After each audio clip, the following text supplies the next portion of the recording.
நவகிரக தோஷங்கள் விலக எளிய முறை பரிகாரங்கள் இங்கு நான் கூற முற்படுகிறேன். இதை நீங்கள் முறையாக செய்து எல்லா வளங்களும் பெற வேண்டும். பரிகாரம் என்பது சரணாகதி தத்துவத்தில் தான் உள்ளது. நீங்கள் வழிபடும் தெய்வத்தை முழுவதுமாக சரணாகதி அடைந்து விட வேண்டும். அடைந்து விடும் பட்சத்தில் எல்லா தோஷங்களும் விலகும். இதற்கு பெரிய அளவு தொகைகள் செலவு செய்து எதையும் நீங்கள் செய்ய வேண்டிய அவசியம் இல்லை. அப்படி செய்தாலும் அது முழு பலனை அளிக்குமா என்பது சந்தேகம்தான். ஏனென்றால் நாம் இப்பொழுது அனுபவிக்கும் சங்கடங்கள் முன்வினை கர்மாவால் வந்ததுதான். எனக்கு தெரிந்த வரையில் உண்மை.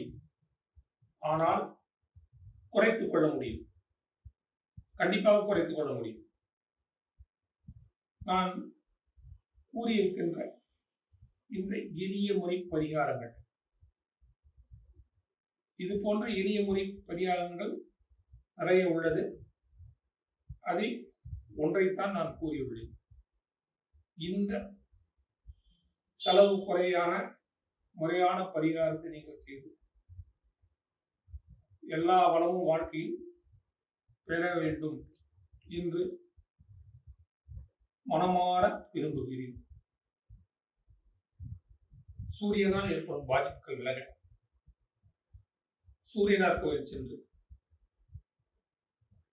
9 விதமான அபிஷேகங்கள் செய்து அஷ்டோத்திர அர்ச்சனை செய்து சிகப்பு அல்லது ஆரஞ்சு நிற ஆடையை சாத்துப்படி செய்து நன்றாக மனமுருகி சூரிய பகவானை என்னுடைய சங்கடங்கள் விலகி எல்லா தீமைகளும் விலகி நல்லது நடக்க வேண்டும் என்று பிரார்த்தனை செய்து கொண்டு கோவிலிலேயே சுமார் ஒரு மணி நேரம் அமர்ந்து நல்ல விஷயங்களாக பேசிக் கொண்டிருந்து விட்டு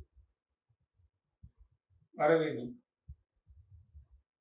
பிறகு நம் வீட்டுக்கு அருகே உள்ள சிவன் கோவிலுக்கு சென்று ஞாயிறு தோறும் அங்குள்ள சூரிய பகவானுக்கு அர்ச்சனை செய்து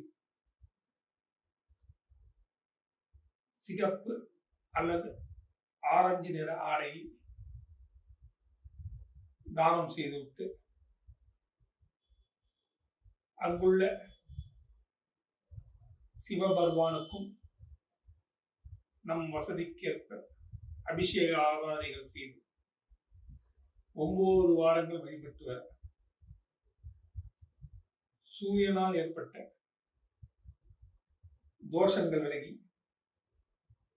பிரச்சனைகளை விலகி வாழ்க்கையில்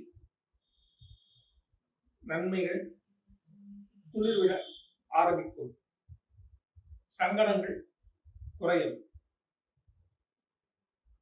சிவகாமாட்சி அனுகிரகத்தால் நீங்கள் இந்த பரிகாரத்தை முறையாக செய்து வர